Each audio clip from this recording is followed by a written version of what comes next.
and welcome to Potpourri. I'm your host, Daja Robinson. We're here at Spelman College, where director Kenny Leon is going to be giving a discussion on the current state of the arts, directing on Broadway, and a few of his upcoming productions. So there's so many things that I could say about Kenny, in addition to being a CAU alum and an honorary PhD recipient from both Roosevelt and Clark. He was also the 2010 Julia Hanson Award recipient for excellence in directing, as well as becoming the third African-American director ever to receive the 2014 Tony Award for his revival of A Raisin in the Sun, starring Denzel Washington. Make sure that you stay tuned for the conversation after the break. I'm only 17, but I know about investing. Believe in something, buy shares in it, watch it grow. So, what if you could invest in the future? The future of kids, like a stock. Not the kind of stock that's about making money, but a stock for social change. A whole new kind of investment called Better Futures. When you invest, it helps kids go to college. I could be one of the first college graduates from my family, the first philanthropist from my neighborhood. And if I'm the first, then maybe there's a second and a third. Believe in us, invest in us, watch us grow. My name is Sydney, and I'm your dividend.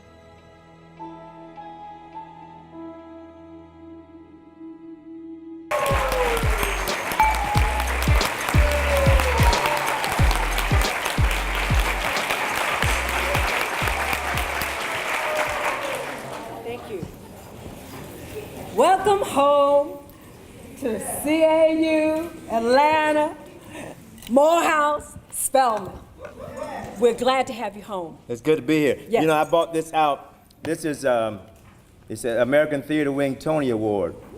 And says for the American Theater Wing Tony Award, Best Direction of a Play, Kenny Leon. And I just wanted to, I saw this on my table at home, and I never get to do anything with it. And I was like, I'm going to see my people. I'm going to see folks that sat where I sat in 1974. Yes. And I wanted to bring this because, and it's heavy, like this is real. There are only 60, like maybe 64 people that have won this award in direction in America. And from a country boy from Tallahassee, Florida, who graduated from CAU. I'm here to tell you that you can do whatever you put your mind to do. So thank you for letting me invade your space tonight. It's indeed an honor. Yeah, my schedule is crazy, but to get the opportunity to be here and connect with you, I'm all about that. To be with you is great. President Campbell, thank you for inviting me. And let's have a great dialogue today. I hate boring shit. Yeah. I did say that, didn't I? Yeah, you did. Sorry, President, but just want to be real. Just want to let you know it's going to be real. Yeah. Thank you. Sorry. Thank you. Okay, so with that being said, so what I want to start with asking you about is your journey from Tallahassee to Clark to now. You can give us the elevator one or whichever one, however you want to do it. I'll give you the elevator one. Okay. I grew up in Tallahassee, Florida. My mother was 15 years old when I was born. She was pregnant with my brother, and my sister was 2 years old when she struck out on her own from Tallahassee, Florida, to go to St. Petersburg, Florida, to make a better life for us. She left me with my grandmother. My grandmother had 13 children. So, but all of them were out the house. So I'm like baby 14. So I'm with her, and we're in the country. When I say country, I'm talking about outhouse. I'm talking about chopping wood. I'm talking about Spanish moss. Y'all ain't put that together yet. Put the outhouse and the Spanish moss together, you'll come up with it. And so I sat on the porch with my grandmother. We used to watch cars go by the road. And like, that's my car. No, that's my car. That's my car. That was the entertainment we had. So you flash forward 5 or 6 years later, you know, I started elementary school there. Then I had to go and live with my mother and my stepfather. My stepfather and my grandmother were very different. My grandmother always said, baby, if you just tell the truth, nothing would ever happen. My stepfather would say, like, I don't believe that, that's a lie. Give me that belt. So it was a struggle there. Mm-hmm. I was in the Upward Bound program in 9th grade. Every Saturday and every summer I attended classes preparing me for college because my mother and stepfather made about $10,000 a year. 4 of us. $10,000 a year. But we never thought of ourselves as poor, but if it wasn't for Upward Bound, I would not be in college. So we integrated the high school there. So the high school would not, they didn't have roles for black students, somehow. Funny about that, isn't it? Unless you want to be a maid or a butler. So I remember boycotting that, and I ended up becoming student council president of this richest school in the state of Florida. I mean, we had driver's education ranges, we had swimming pools.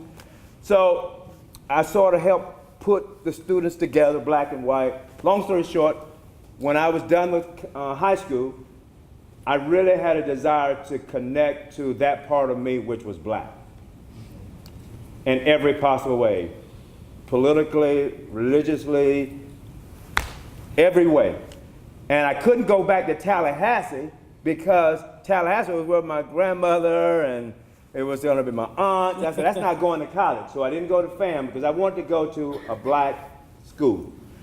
And I was able to go there because of Upward Bound. And I looked at the map and it was like Florida, Georgia. Can't go to Florida, Georgia's next. So what schools are in Georgia? Oh, Atlanta. Oh, okay. Never been to Atlanta. Okay, but hey, take a trip up. Came up. There was Morehouse. I said, I don't want to go to all guys school. There was Spelman. Can't go to all girls school. There was Morris Brown. You know, they want. So I ended up deciding on Clark, and it was the best thing that I'd ever done in my life. And the thing is, the thing back then was all these colleges, we did things together. Like I was a political science major, but you know, on campus, the first day I met a guy, Maynard Jackson. Yes. Great mayor of Atlanta. I spoke at his funeral. He was a person, he was a politician with an artist's heart. And he always said, sometimes people have what he calls the scared Negro syndrome. And we get into positions and we're supposed to make a difference in the world, and we don't. So that's one lesson I learned from him. But during that time, I used to sit and watch guys on the wall. And on the wall was a young Bill Nunn, who later became Radio Raheem. Next to him on the wall was Samuel L. Jackson, who later became Gator. Then there was LaTanya Richardson. Wonderful actor. We always thought that she was going to be the one to make the money in that family. Well, she does make money, but and then in the Upward Bound program, Angela Bassett and I were very close. So we were very good friends. So Angela would come here and visit as well. So you're talking about people, Angela Bassett, Samuel L. Jackson, Spike was at Morehouse, you know. So during that time, we had all these artists, Monty Ross, and this theater, which is what I'm going to really talk to you about, but this theater is exactly the same way as now. That it was then. But we used to do plays at Spelman, Morehouse, and Clark because all the professional theater usually happened in the Atlanta University Center. And what happened was the professional actors, like Sam was a little older, so they would take on a role for like 4 or 5 days, and then the student would take on that role for the 6th day. And so students and professionals got to work together, and it was a beautiful program. And the more I did working with Sam and Bill and all that, and I just ended up like, oh, all of my electives are going to be in theater, even though I'm a political science major. I want you to talk about that more, too. Because my mom said, you're going to be a minister or a teacher or a lawyer or something that I know. I graduated school. I went to law school for half a year in California because I had an emergency back home. A few friends were in a car accident. I went back, they were okay. Then I had to spend a year away from law school. So I came back to Atlanta. I auditioned for the Academy of Music and Theater program where they had actors that would go into prisons, work with prisoners, teach them acting stuff, and then at night we would do plays like Hamlet or Richard III. I also did something called People of the Brick, where I recruited homeless people and taught homeless people how to act and to tell their stories. And then we put their stories on stage, and we gave them all the money that we made from that. And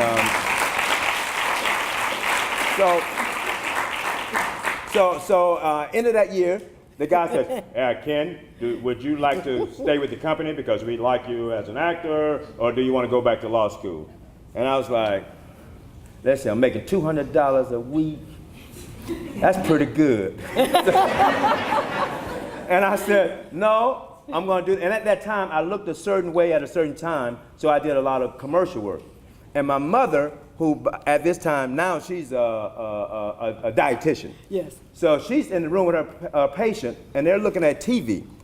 And the lady is laughing, and my mom says, what? And she looked, oh, Lord, that's my son. And she said, that's your son? He can make millions of dollars. And my mom said, can he? So my mom got on the phone and said, okay, baby, you don't have to worry about law school. You can, so I decided not to go back to law school, to become a part of this company. I stayed with that company for like 8 or 9 years, and then I had the first opportunity in that company to direct, like the other actors in the company. But when I directed, the artistic director said he didn't think I had the skills to direct. And he said, we want you to come back as an actor, so I said, you know what, it's time to go. And I closed that door. And as soon as I opened the door, it was a woman who was going to be at the Alliance Theater. Her name was Timothy Neer. She was in town. She was going to be the associate artistic director. She had saw my People of the Brick thing. She had saw me do a play called Split Second, acting in a play called Split Second, and I directed a play called The Wishing Place. She said, there's a National Endowment for the Arts Directing Fellowship Program. You would be great for it. And you know, there's no diversity at the Alliance Theater at the Woodruff Arts Center, so why don't you come in, you will be our resident director for a year. I said, oh man, that's great, okay. So I filled out the form for the application, and the committee in New York said, we love you, we want you to be one of our 6 directors, but the first thing we want you to do is get out of Atlanta. We don't want you to work at the Woodruff Arts Center. You already have all those tools. I said, wow. So I left Atlanta for a year, went to Center Stage in Baltimore. For 6 months, I'm there just observing. And there's a power in observing, guys.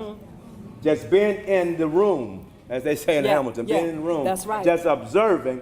And during that year, the guy says to me, what would you want to do for your pet project? I said, pet project? Well, there's a play in New York entitled Fences by this young director by the name of August Wilson. I would like to take your board of directors to New York City. And I didn't know anything about August at the time. Oh. I went on the bus, took these people, gave a little speech about diversity. At that time, it was multiculturalism. Gave a little talk about that, went to see the play. It blew me away. For the first time, I love theater, but that was the first time that I heard my mother's rhythms. I smelled my mama's chicken. Yeah. I saw them corn-rolled hair on stage. I saw a brother in a doorway eating a watermelon. I heard all those old rhythms and I said, wow, theater is deeper than what it is for other cultures. It's something else. And I was like, wow, I met August Wilson. So that was the first part of the year. Yes. Second part of the year, they invite me back down at the Alliance Theater to direct a play called T-Bone and Weasel. Now you gotta understand, they hadn't invited me inside those doors, ever. So I go there, I do T-Bone and Weasel. It's a huge hit. In fact, a short story, my grandmother, that was the first play she saw. First play in her life. I'm a product of generational prayer. Because she was praying for a better life for her grandson even before she knew her grandson or what he would be in life. So she came to the play, the first act of the play, and you gotta understand, it's 99% white. 99% white audience. And you hear like, it's all right. They didn't have telephones back then, So my grandmother, so during the play, first act of the play, it's like, baby. No, don't do that. No. I mean, she's saying this out loud, right? And so at intermission, the folks that said, who's that woman making all that noise? I said, that's my grandma Mamie. Don't you touch her. And then going back for the second act, you can hear everybody in the audience going, baby, no. So it's like when our cultures rub up against each other, we create something that neither one of us had. You put that Southern Baptist thing with the Jewish thing or white thing, and you got something altogether different, which is why I love live theater. What story was I telling now? So you're talking about your trajectory on the way up. So then I want to get, how did you become the artistic director of the Alliance? Just so, well, no, I'm coming. Okay, good. So then I go. I got to get a word in edgewise. Come on now. This is a 6-month fellowship, so I do that, and then I go back to Baltimore, work a little bit more, and I get a chance to meet people like Zelda Fitch-Handler, who is the grand godmother of American theater. She died 3 weeks ago. Great. See, I get sidetracked. That's all right. She started the regional theater movement because to get away from the commercialization of theater in New York City. So she started building these little theaters around the country that is tied to their communities. That's why we have all these regional theaters in different cities, okay? So, then I go back. And then, remember the woman, Timothy Neer, who saw me and saw the stuff I did? Yes. She got a job as the head of the theater in San Jose, at San Jose Repertory Theater. So she says, can you come out there and act for me on the play and then do some work in the community? I said, okay. The committee says, okay. So I go out, spend time with her. Now the whole year is over. Everybody wants to have an associate artistic director now in America that is African American or a woman. I get offered like 3 or 4 jobs. One of those jobs is coming back to Atlanta as associate artistic director at the Alliance Theater Company, the theater that I was trying to get through the doors of, because Timmy now took another job. So I took her space. I'm hired now on salary. 2 years later, they decided to have a national search for the artistic director's job, the head of the theater. They throw my hat in at the end of the search, and now 2.5 years later, I am now artistic director of a $15 million regional theater company in America. So, yeah, really, yes. So I don't know. So all I know is like I started out trying to get through that door. I couldn't get there. I went away, and a short year later, I'm in that facility. So I say all that to say that a lot of times we're trapped by our own false sense of security. So what I'm saying is that everything is always going to be all right.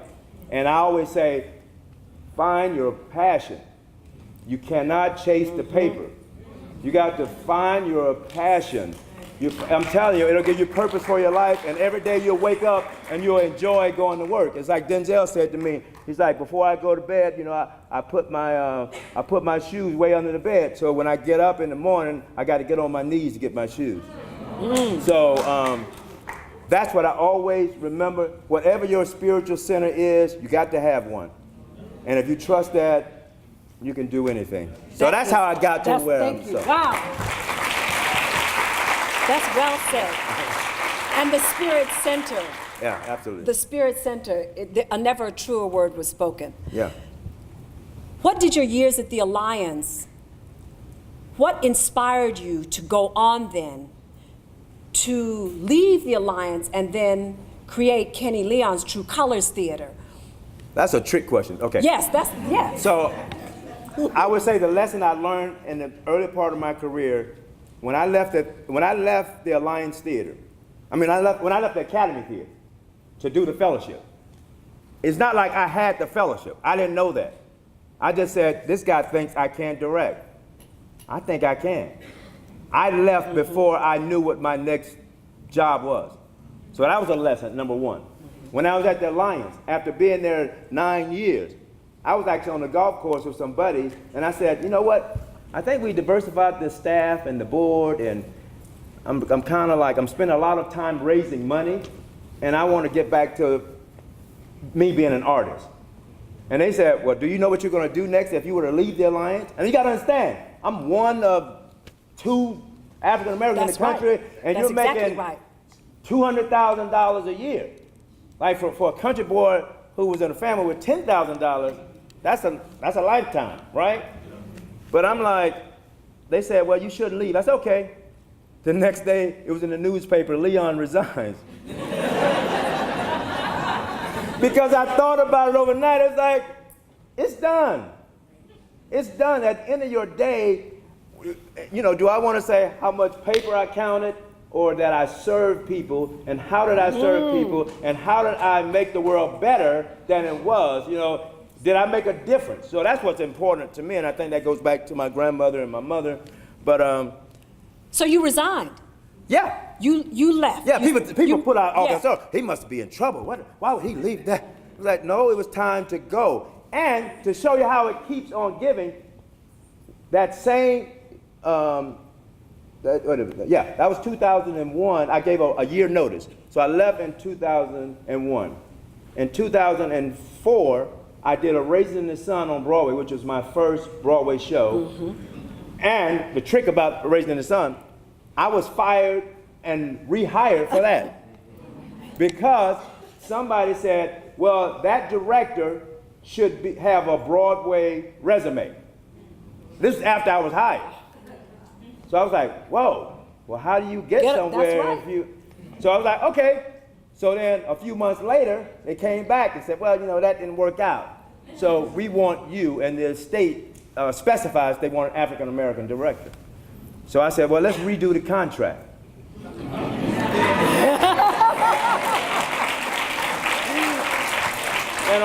And on top of that, I have full artistic control. You can't fire me, blah, blah, blah, blah, blah, blah, blah. So, okay, now I lost my track again. That's okay. So I want to know how you left the Alliance to form Kenny Leon's True Colors Theater. So what was the inspiration? Oh, What no, happened? no. Okay, so I left. You got to stay up with him. I left. Yeah.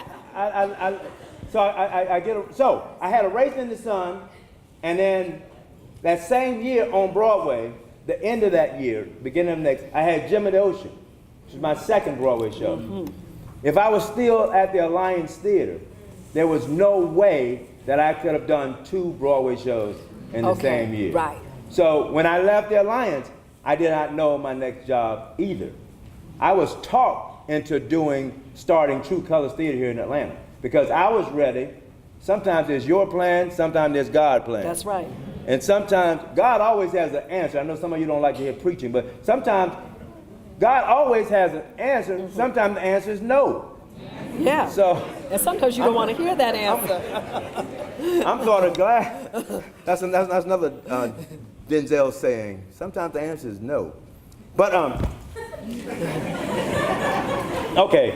So, but the way I ended up at True Colors, it was a guy in Atlanta, Chris Manos. He ran Theater of the Stars here in Atlanta. He helped start a black company called Just Us Theater back in the day. So he helped the black company get legs. He is a great man. And he says, why are you thinking about going to New York? We need you here in Atlanta. I was like, yeah, you know, but, you know, I don't want to be, you know, I left the Alliance, I should go. He said, you know. And then another guy, Riley Temple, a black man, in D.C., he was president of the Arena Stages Board. He said, why don't you start a national black theater company? I said, no. You know, if I was going to start a company, it wouldn't be a all black theater. So between those two guys, they said, why don't you just think about it? So I thought about it, and I started writing things down. I said, if I were going to start a theater company, it would be preserving what I call African American classics. Which, if you ask somebody that, they say that's an oxymoron. It's like, what are the African American classics? Oh, there's a Raisin in the Sun. That's right. That's right. And I said, well, what about Ain't Supposed to Die After Death? Spell Number 7, Colored Girls, First Breeze of Summer. You know, but we don't do a good job of preserving our art that's right. and introducing it to the next generation. Yes. So I was like, I want to do that, but I want to diversify around the edges. How most white theaters, they do Anglo-American work, and then they diversify one black play, one Hispanic play. I said, let's flip that. And that's how we started talking about True Colors. The name came from me sitting in the bathroom. Jane Bishop, who was the woman who started this with me, managing director. A lot of black companies don't have people who are as passionate about the money as they are about the art. So I got somebody who is passionate about the money. So let's put a dollar into savings, a dollar into Everybody needs reserve. one. That's Yes, what Jay yeah. McEwen tells me. Put a dollar in a reserve and a dollar in operating. So True Colors. True Colors, right, Yes. right. So I'm in the bathroom.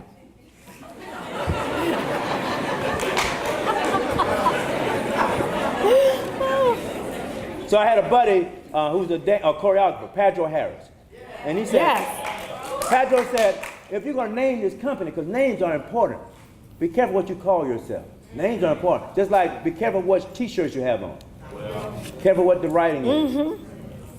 Anyway, so Pedro said, you should call it, because you've always been about diversity, call it Kenny Leon's True Colors Theater. And that was a long time ago. And I said, no, he just said True Colors. He said, Kenny Leon True Color Theater. And I was like, no, I don't want anything with my name on it. That's like, come on, I'm not like that. I'm not about that. So then later on, Jane says, what is the theater going to, what is our core values? So I came up with core values: boldness, laughter, respect, abundance. That's what True Colors is about. We're going to be bold. We're going to always laugh. We're going to respect each other. Abundance. Abundance means too many of us live in scarcity. That's right. I mean, we're chasing stuff, when chasing other people, and it's like, no, there's enough for everybody. That's and right. so, The Wiz is supposed to be on Broadway now, but we don't have a theater yet. I'll explain that later. And for weeks, I would call the producers like, what's going on? What's going on? What's going on? And finally I was like, you know what? I'm not chasing that. That's going to happen when it's supposed to happen. Maybe that's right. saving me from something. And so the minute I stopped doing that, chasing scarcity, Hairspray pops up. You know, another project pops up. You know, so be careful about that. Now, where was I? That about finishes. I want to know True Colors. Bonus, that Yeah, was red. yeah, So, yeah. so I'm sitting in the bathroom. Yeah. Oh, back there. And this little book says, and where you get the core values things, like every theater should have core values, and it says, what do you promise the audience? And I said, what do I promise the audience? And I was like, okay, I promise the audience to always be in the pursuit of truth and clarity. Now, I just said that, just like truth and clarity. And I looked down at the pad, truth and clarity, True Colors. True Colors, truth and clarity. It's the same thing. I was like, Yeah. And that's literally how we became True Colors, because I promised to always be in pursuit of truth and clarity. And when I put all that stuff together, Chris Mano says to me, what's stopping you from starting this company? I said, well, I just want to, if I were to do a company, it would be a company of diversity that's focused on African Americans, coming from an African American lens. Yeah. So sometimes we do American Buffalo, a play by Sam Shepard, but there's a black cast. Sometimes a white guy doing all black folks. Sometimes there's a Jewish director, and I just like all that. And so, what was that? We talk about True Colors and truth and clarity. Truth and clarity. Okay, so let me take you to the. So I started the company. Yes. How long have you been there? I said yes. Yes. Oh, the most important thing. Chris Mano says, here is $50,000. Yeah. Go start your company. And so with that $50,000 and with writing the mission statement myself, I flipped the model. I said, it can't be where I have to be in Atlanta all the time. It has to be about me following the personal things so that I can shine the light back on Atlanta. If I can do that, that company could be amazing, because I'll just do stuff here and shine it back here. I need a really great staff, which I do have, 10 wonderful people year-round. And So that's how True Colors came to be. Sorry. No, don't be sorry. That was great. So that leads me to your other projects. That Wait, yes. one other thing. Okay, yes. Sorry. One other thing is like, there's a lot of things we think we can't do. And you guys got everything. You guys got like, I mean, we didn't have Google and, just like look up how to do things. So I didn't know how to start a company. And even when I took over as artistic director of the Alliance Theater, I didn't know how to run that company. But I knew that 50% of the things I could do. So I'm going to lay on that. I know how to engage community. I know how to direct shows. That other stuff I got to learn. So I got to fake that around. So. That's what I said about becoming chair. It's the same story. Yeah, you got to do it. Oh, so Yeah. And when I started True Colors, it's like you can find out, what do you need? You need a nonprofit status. What does that mean? Find out what that is. Oh, you need a board of directors because they got to be responsible for it. What does that mean? Oh, I know some people. So I just read on how to do it, and it happened. And so that's another lesson to you, that you can do whatever you want. All you got to do is figure it out. The only difference between the people that do and the people that don't is the people that don't. That's right. I mean, do what you can, don't what you can't. Yes. Don't be afraid to experiment. See, that's all that country stuff come into play, see. So. Don't nothing good happen after midnight.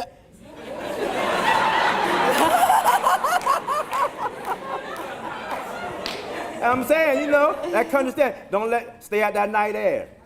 That's right, yeah. Don't let the sun catch you up. See, some of y'all been close. It'd be close by, 4:30. Oh, let me go. So, I want to talk about your other projects, all the things that you're doing. You're doing television. You're doing stage productions, Broadway productions, experimental productions, opera. What drives you? What drives you? What drives you to do a variety of things? Well, I guess I have a passion to connect people to each other, to get over the stupid things that separate us. Oh, Sometimes well said. Sometimes it's generational. Yep. Sometimes it's gender. Sometimes it's cultural. Sometimes it's racial. So every day I get up to try to figure out, can I do a little bit to help that dialogue? And it's interesting now because I feel that all of the things that are happening in the country now, I think they're catching up with a discussion that I've been having with myself for 60 years. Yes. And it's, yes, I'm 60. I am. Yeah. This year. So that allows, and the security to know that you can make your own decisions, that no one can make your decisions for you, and you don't have to worry about, because people get trapped. I see so many people say, I went to school with you, Kenny Leon, and you went on, you followed the dream, and I didn't, and I wish I'd have done it. Sometimes, and some of us are not meant to do that. That's right. But I think there's strength in being able to say, I don't want to do that, and trusting that it's going to be okay. I remember one time I was offered a huge, I've done, 10 Broadway shows? I was offered a project that would pay me worth all of those. But I was like, I just can't put my spirit in that, because when I'm in rehearsal, I'm in with the actors, I'm living it. So I can't do that, and I don't want to put that in the world. Yes. So you have to say no. To something. And I do that. That's but right. like the Wiz was important to me because it's one of our iconic pieces, and there's some people probably still mad at me today who don't want you to touch it. It's like, what is that? What's he doing to Wiz? And then there's some people who like the play, and there's some people who like the movie, some people who hated the movie. So when you get ready to do this TV event, they're like, what's he doing? But I felt like that I could bring all those generations together. And I felt like up until that time they had Sound of Music and Peter Pan. So they're giving a black man an opportunity now, because they didn't have to do that. They could have did, whatever. So, so I did the Wiz. I was like, this is an opportunity for me to weave in some stuff that I know is from our culture. So even the dance moves that Fatima put in there, all the dance that we had, I said, I want it to be old, but I want it to feel new. So we threw in the dab, and at that time, Like the dab was just, nobody, you know, they were like, what's that? And they showed it, I said, yeah, let's put that in. Wow. You know, so it's sprinkled all in there, and if you're like my mom's age, she didn't even notice it, because she doesn't know. But so it didn't ruin what she had, but it also engaged young people to tune in too. So I'm always trying to figure out, will this help the world? Like when we did Holler If You Hear Me, which I think is one of my favorite productions to do. And it didn't, we lasted for about 2 months on Broadway. But what I tell people, they said, are you disappointed? I was like, I think initially I was, but at the end of the day, I wasn't. I saw Harry Belafonte. How many people know Harry Belafonte? Yes. Harry is 90 years old and one of our great artists. I saw Harry on the street one day after he saw Holler If You Hear Me and Belafonte. I said, man, thanks for seeing Holler If You Hear Me. He said, no, I loved it. I said, yeah, I'm just disappointed it closed early. He said, no, it didn't. He said, you have to remember, you're presenting Afrocentric work on a Eurocentric stage. That's right, yes. And that stuck in my mind to this day. I'm like, whoa. He said, so be careful how you say what's successful. He said, that was totally successful. And it was a cultural clash in trying to bring that to Broadway, because for Broadway, you either have to have money or you got to have time. And if you don't have money or time, it is not going to happen. So for that particular show, it took time for the Tupac's lawyer fans to get there and understand the poetry, or it takes time to get the traditional Broadway audience to give them time to say it's okay to come. Or you have to have money to say, okay, we don't care what they think for like 6 months. So that's what happened, and so I'm really proud of that production. So, Holler If You Hear Me is coming back to Atlanta. Yes. Would you like to talk about that? Well, Holler If You Hear Me, because it's one of my favorite pieces, and I think that young people, even when we was in school, we were political. And I look at you guys now, and I'm hoping you stay political, because that's just a part of, when anything has happened in this country, it's always been young folks. Yes, that's right. And so what True Colors wants to do next year, we want to engage Spelman and Clark and Morehouse in a collaboration to premiere again, Holler If You Hear Me, here in Atlanta. And so what I'm committed to do, I want half of that cast to be folks, students from the AU Center.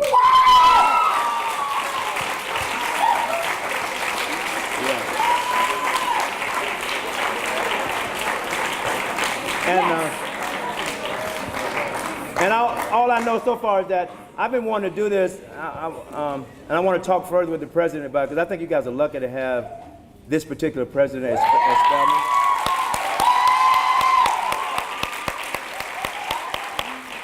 But I think this will accomplish a lot. I want CAU, Morehouse, Spelman, I want all of us to be involved. And I have a crazy schedule, because after I finish Hairspray, I think I got a Broadway show. Then after that, I have I haven't announced yet, but a big TV project that I can't announce. But so what I'm making a commitment to direct this production in Atlanta, but I want it to be all year long. I want the young people to experience their own poetry and their writing, and then so it'll involve that. It'll involve me coming and doing a master class, and then it'll involve some of the people being in the play, and then going home, learning those lines, coming back next August with the regular cast, the professional cast. All of us will be professionals, and then we'll present it in Atlanta as the first play of the season for True Colors Theater Company next September. So, and I think selfishly that lets me get involved with young people, and secondly, I think to do that particular play, I mean, it's a great play, great music. I mean, if you don't know Tupac's music, his poetry was just second to none. Yes. None. And, so I did want to gather us here today to say that, but that I'm committed to making that work. So it works on an educational level, it works on a professional level, and I think we'll get a lot of people around the country like, what are they doing? And it's not going to be any mess, because because I'm directing it. That's right. So,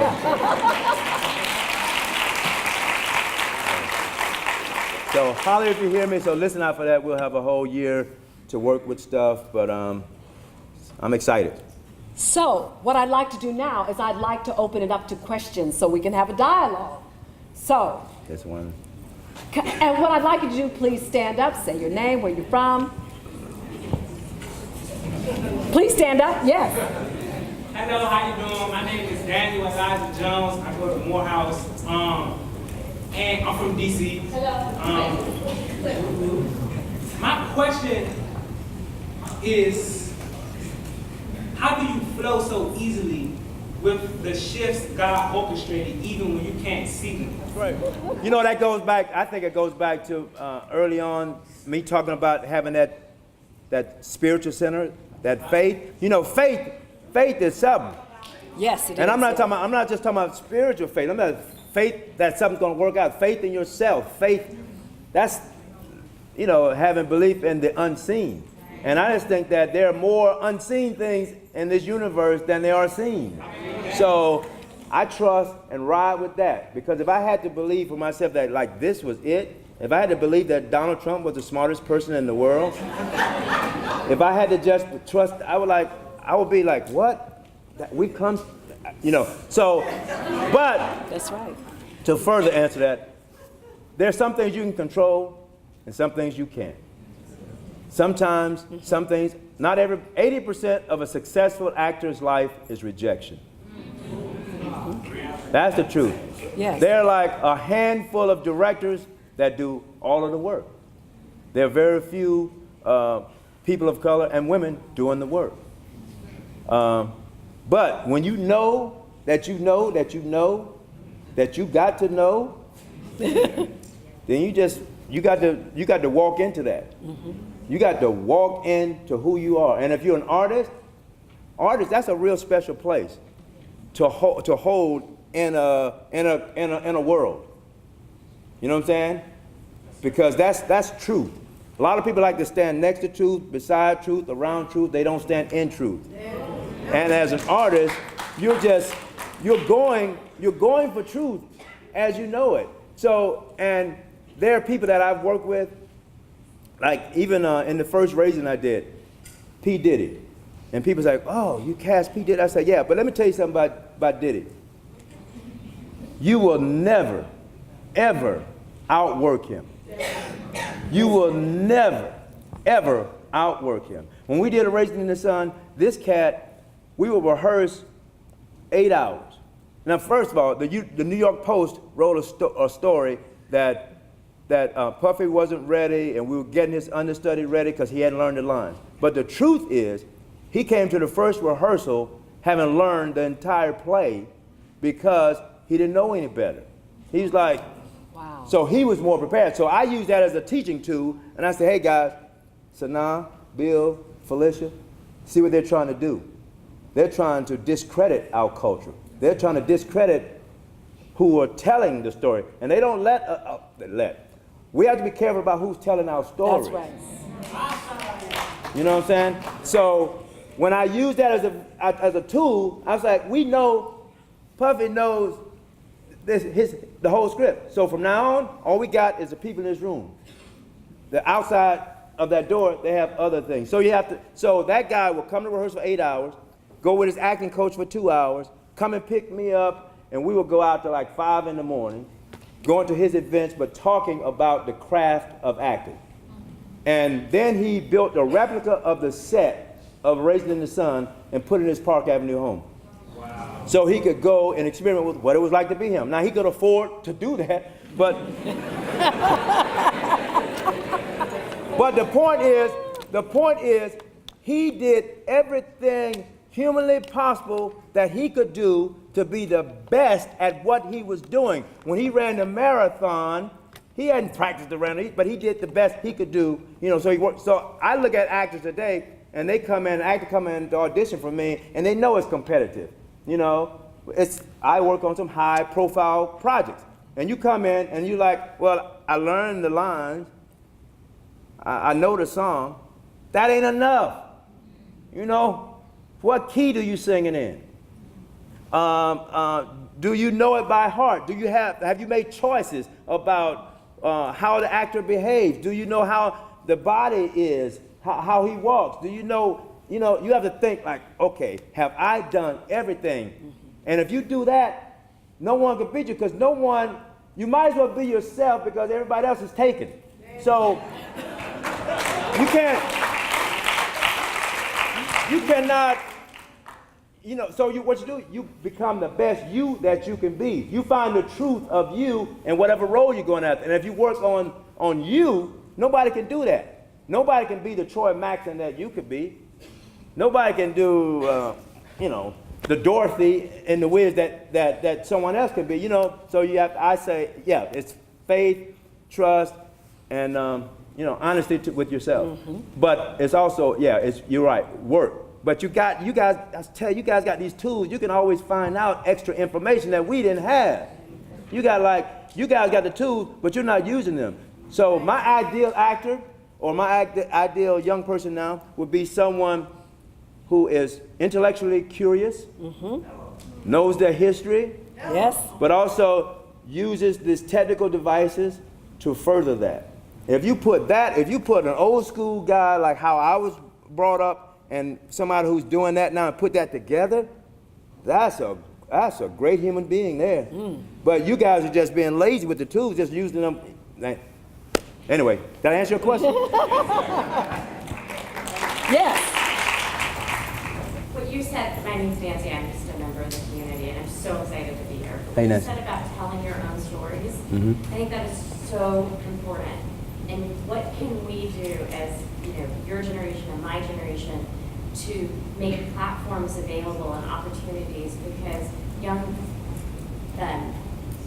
Black Americans need to be able to tell their own stories, and we need to hear them as a wider culture. Well, I understand you. I was a political science major, so you have to forgive me for being political. But I think that 50% of it is our fault and responsibility as African Americans. Because even with, say, True Colors Theater Company, we're presenting plays and we're giving discounts to people under 30. We're doing plays to explore generational differences. And then so it's right there for you, but we don't take advantage of that. And I say for the broader community, it's like, you have to be careful about the narrative that the broader community wants to play out. Endow upon you. Yeah. So all the challenges, and I do have on President Obama pen tonight. And I'd have to say, one of the proudest days of my life was when President Obama and Michelle came to see A Raisin in the Sun on Broadway, and I sat with them and noticed that he knew all of Miles Davis' songs that I was playing in the transition. He knew that, I know that's the first album. I was like, a president that knows his art. And so the same narrative that some people in the country want to play out about how dysfunctional he has been as a president, that's not the truth. No. And any sane person, no, that's not true. You might disagree with some of his politics, but you can't say he's been and we're going to miss him because he's just been a man full of grace. And so I think part of it, we have to fight that. Other part is when young people are doing something good, I want the television cameras to show up here tonight. Yeah, that's right. But we don't show up when young Black men are doing things positive. I did a thing with Ryan Coogler for MLK's birthday, you know what I mean? We had bunches of artists. So I think there's a lot happening. I just think that we need to be encouraged that there's a lot happening, and there's a lot for all of us. And white and Black, I always tell people the thing you can do, because sometimes it's too big, but the little things you can do, if you got a white neighbor and you're Black, hey man, go to church with me today. Oh, hey man, go to a restaurant. I want you to go to the Beautiful with me. Okay, and then next week, I'm gonna go to the synagogue with you, and I'm gonna go to the Methodist church on the other side of town. So just having exchange of culture, That's right. just to break people out of what they normally do, is just a tool that we can do, you know, because That's right. when I was working at the Alliance Theater, I would live on the old National Highway, which is black side of town. I would go to Midtown and work. Then I would go to the governor's mansion for a reception. So my growing up has always been multiracial. There are people on my staff at the Woodruff Art Center who was just like, okay, they go to the cleaners, they drop the kids off, they go to Midtown, and they go back the other way. So they don't have that experience of that cultural mix. So I say that we can individually, one by one, we can make a difference by just breaking out of our mode of what we normally do. I'm going to take this one more question, young man. You had one? I have one. Oh, okay, so I have this young man, I take 1 and 2. Yes. Hey, man. My name is Damon Rollins. I'm actually not a student. I graduated from Alcorn State. And I want to know what advice would you give to those who've been out here just grinding for the last 7 to 8 years but haven't gotten to the place where they want to be? And 2, if we have our headshot resume, are you definitely not?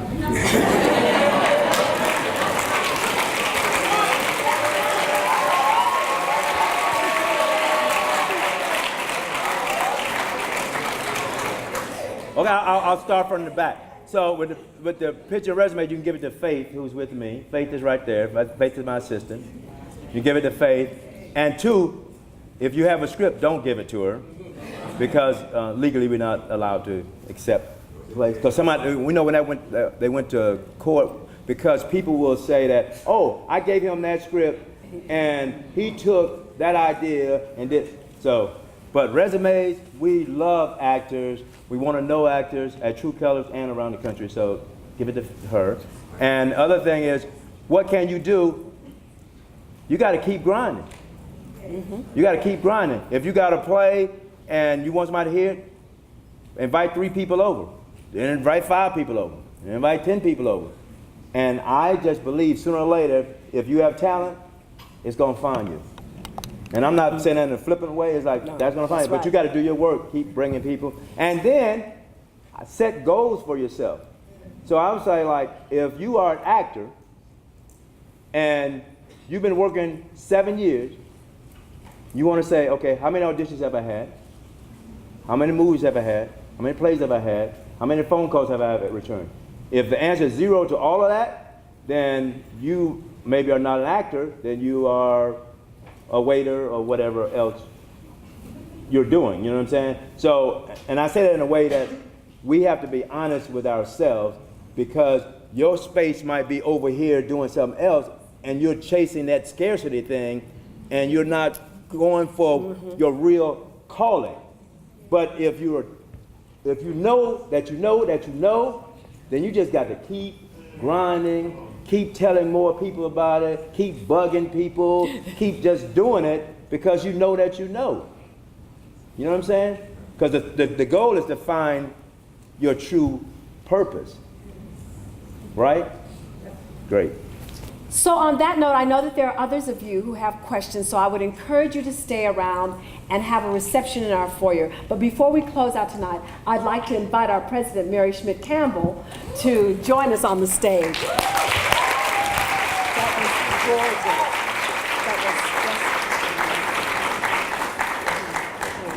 Yes, that was wonderful.